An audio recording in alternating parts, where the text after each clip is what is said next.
तो हमारे पास क्या आएगा बेटा जी, एक स्पेशल टाइप का क्वेश्चन हैगा जो कि हमेशा हर साल पेपर में आया करता है, ठीक है, जिसमें मेरे पास क्या दे रखा है 1/a plus B plus X equals to में 1/a plus 1/b plus 1/x। देखो सबसे पहले इस क्वेश्चन को सॉल्व करने का तरीका क्या है मेरे पास कि 1/x जो है इसको मैं इस साइड में लेके आ जाऊंगा, ठीक है। तो मेरे पास क्या हो जाएगा, ये a plus B plus X ये इधर आ जाएगा तो माइनस 1/x। इस साइड में क्या बचेगा मेरे पास 1/a प्लस 1/b, ठीक है। अब होगा क्या, मैं क्या ले लेता हूँ, इनका एलसीएम ले लेता हूँ। तो बेसिकली एलसीएम मेरे पास क्या आएगा इसका, a plus B plus X into में x। अब x या 1 से इंटू होगा तो मेरे पास ये x आ जाएगा, इस पूरे की इधर -1 से इंटू होगी तो मेरे पास ये आ जाएगा। इस कोस्ट में इधर एलसीएम लो तो क्या आएगा मेरे पास ab b प्लस a। इतना क्लियर।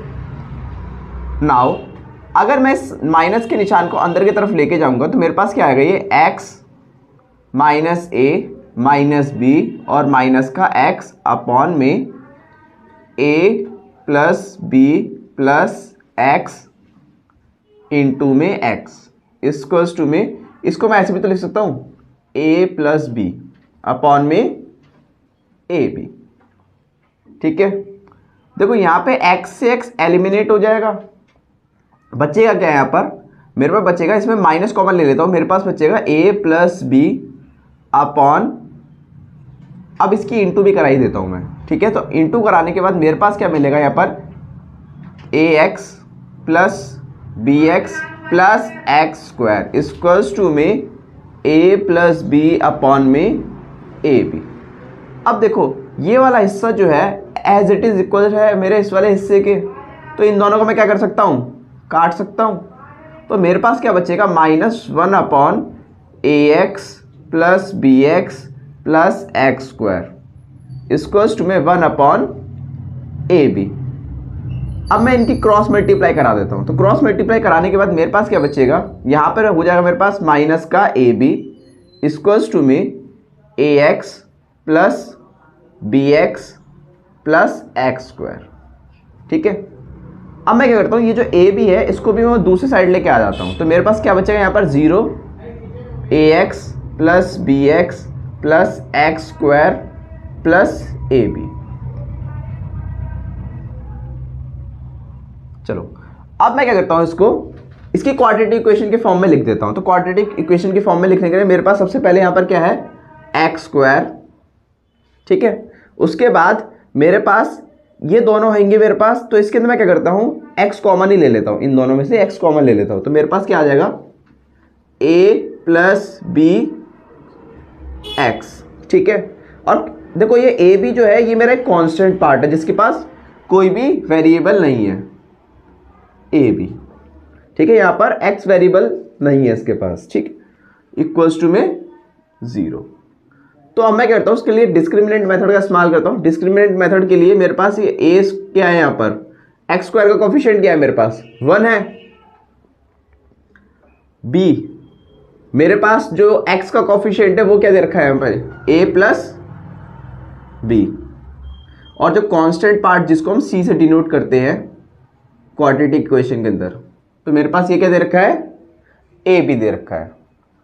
अब मेरे पास डिस्क्रिमिनेंट मेथड का फॉर्मूला क्या होता है, d इक्वल्स टू में बी स्क्वायर माइनस 4ac।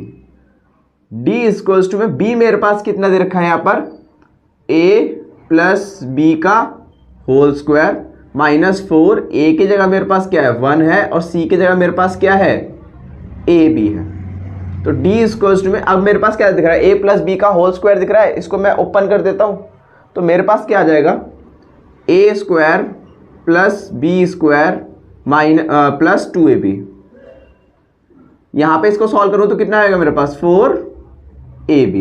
तो d इक्वल्स टू में a square plus B square, ये माइनस हो जाएगा तो कितना आ जाएगा मेरे पास -2ab।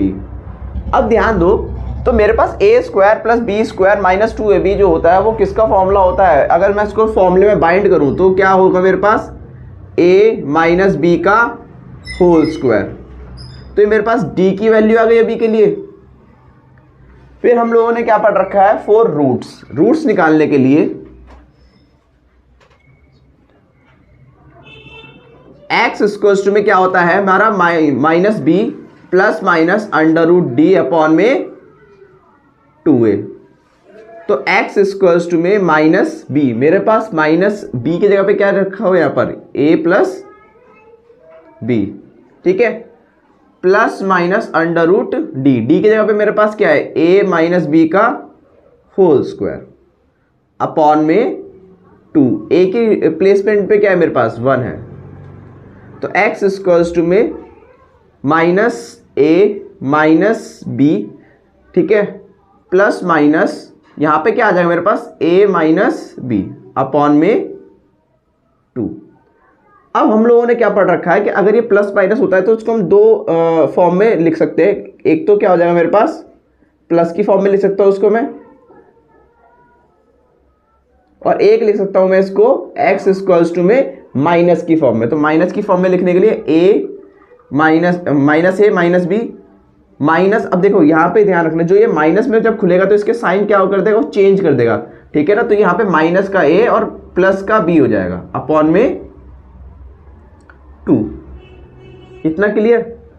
अब ध्यान देना, मेरे पास यहाँ पर a से a एलिमिनेट हो गया, तो मेरे पास क्या बचेगा?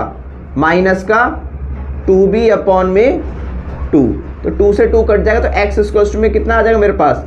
माइनस का b आ जाएगा, ठीक है। जबकि यहाँ पर मेरे पास जब मैं इसको सॉल्व करूंगा तो मेरे पास b से b एलिमिनेट हो गया, तो यहाँ पे क्या आ जाएगा मेरा? Minus 2a। माइनस 2a, जब 2 से 2 एलिमिनेट होगा तो x इक्वल्स टू में कितना आ जाएगा मेरे पास? माइनस a आ जाएगा। सॉल्यूशन हो गया आपका, ठीक है। चलो, तो हमारे पास यहाँ से एक नया कंसेप्ट है जो हमें पढ़ना है, ठीक है ना, जो कि है मेरे पास nature of roots. Nature of roots, ठीक है। नेचर ऑफ रूट्स के लिए हमारे को सबसे पहले तो एक फॉर्मूला याद होना चाहिए डिस्क्रिमिनेंट का, जो कि डी इक्वल्स टू में क्या होता है? बी स्क्वायर माइनस 4ac, ठीक है। इसके बेसिस पर हम आइडेंटिफाई कर पाते हैं कि रूट्स का नेचर कैसा है, ठीक है। अब पहला पॉइंट जो हमें पता होना चाहिए, अगर मेरे पास मान लो इस फॉर्मूले का इस्तेमाल करते हुए मैं सॉल्व करूं और सॉल्व करने के बाद मेरे पास d इक्वल्स टू में 0 आए, अगर 0 आएगा तो इसका मतलब मेरे पास क्या होगा? रूट्स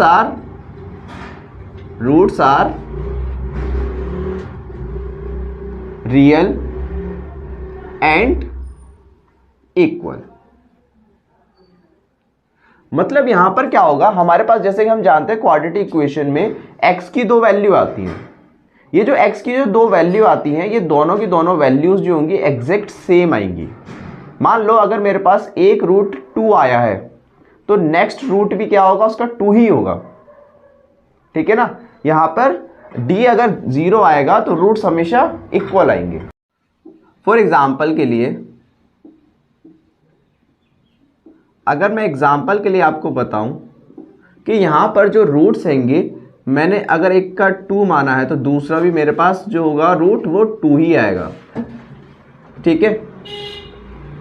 नेक्स्ट होता है इससे, जिसमें d जो होता है वो मेरे पास ग्रेटर देन 0 होता है। अगर d मेरा ग्रेटर देन 0 होगा तो मेरे पास रूट्स जो होंगे वो क्या होंगे? Roots are real but unequal. मतलब यहां पर रूट्स जो होंगे वो यहां पर इक्वल नहीं होंगे।